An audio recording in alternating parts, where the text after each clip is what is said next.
So Bevels and ZBrush. I'm going to choose an object here with two sides and just going to work on one side to show you the difference between the two.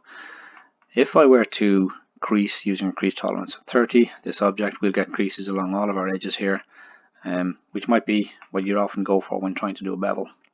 I'll turn on my bevel here and you can see we're getting some problems with pinching and all kinds of things, just ugly looking bevels.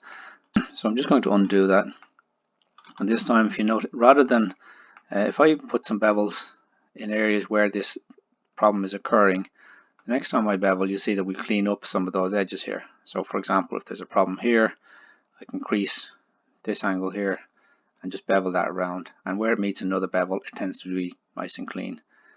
So that way we can go around our model and bevel wherever necessary, or crease rather wherever necessary. So down here, for example, we have another problem here, so we can just continue this crease around, bevel that, and it will meet up with the other one.